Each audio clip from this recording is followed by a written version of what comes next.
Tony Rowland and Mark Passwaters here at Kyle Field, Texas A&M, Alabama. First game, our first series of the game, first offensive series for A&M.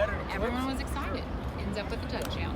Although they couldn't keep that going, it wasn't consistent, and that's something Jimbo Fisher talked about in the post game, is that they have to find a way to be consistent to keep up with these number one teams. How would you assess the result of that? Well, first off, I want to make sure that Jalen Waddle ain't going to run over us, because special teams is probably the decisive factor in this football game. If you take a look at where Alabama's drives started, average, the A&M 48.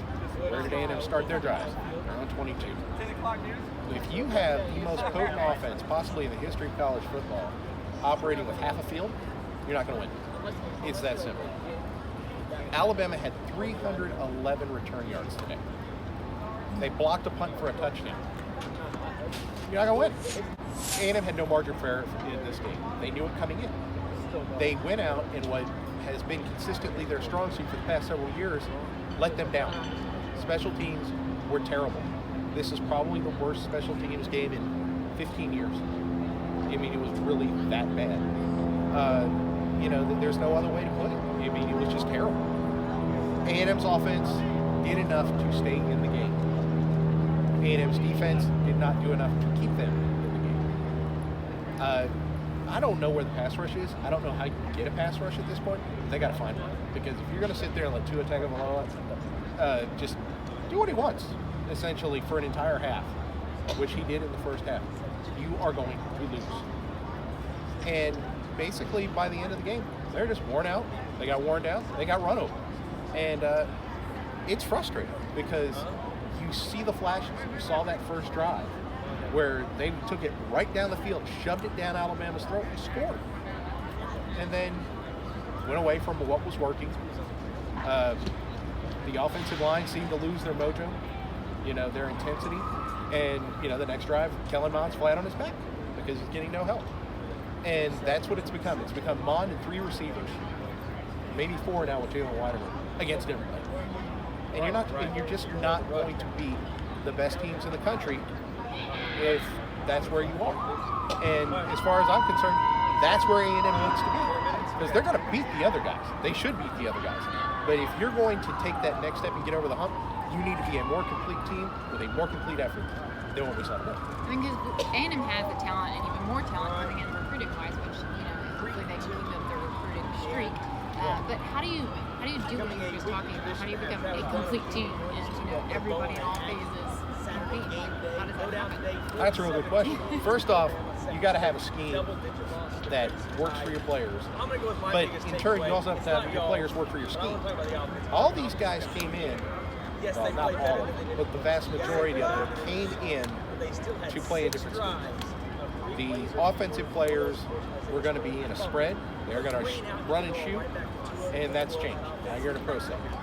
I think that the recruiting for the offensive line has proven to be terrible the last 5 years.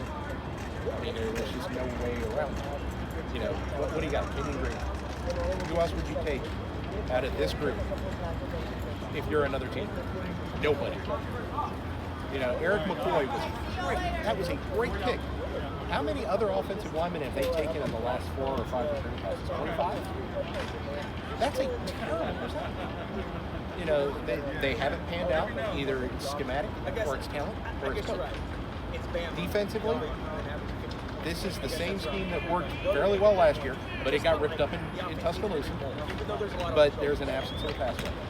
A&M had a pass rush last year in the second half of the season. They've got to find that again. But the biggest thing is you need to keep continuing to compile depth. And frankly, A&M's just not there yet. When Clifford Chapman, a 3-star athlete who has never really had a position, is out there in the slot against the Biletnikoff Award winner, you are toast. And that's what happened. Oh, no doubt. So what does the rest of A&M's season mean? Oh, it still means a lot. I mean, you're 6 games in. When did A&M play its best football? Absolutely in the second half of the season. You still have an opportunity here to make a whole lot of noise. You can still win 9 games if you get hot. You can still equal last year's total if you beat somebody that you're probably not going to be favored to beat. And Georgia went down today to South Carolina, so that proves that they're far from invincible. South Carolina had their third-string quarterback and basically couldn't score on their own. Still found a way to win that football game. And that's what A&M needs to do. It needs to find ways to win football games. It has more talent than a South Carolina or a Mississippi State or an Ole Miss or the teams that we're talking about here. They should win these games on talent alone. And they probably will. But LSU, Georgia, you've got to start getting the mindset, the scheme, the idea, the game plan to beat these guys. You got to start working on it early. And that's easy for me to say. I'm not going at this week to week. But they have really got some things they need to work on if they're going to be one of these elite teams. I still think they're going to be really, really good in 2020. But 2019, you're on the precipice of 7-5 if you don't get things right. Right. Yeah, so the rest of the season is important. What's important the rest of the weekend for Jimbo and staff is to close some recruits. A lot of official visitors here, so tune in to AggieYell.com for all the updates on recruiting. This is Courtney Rowland, broadcast for AggieYell.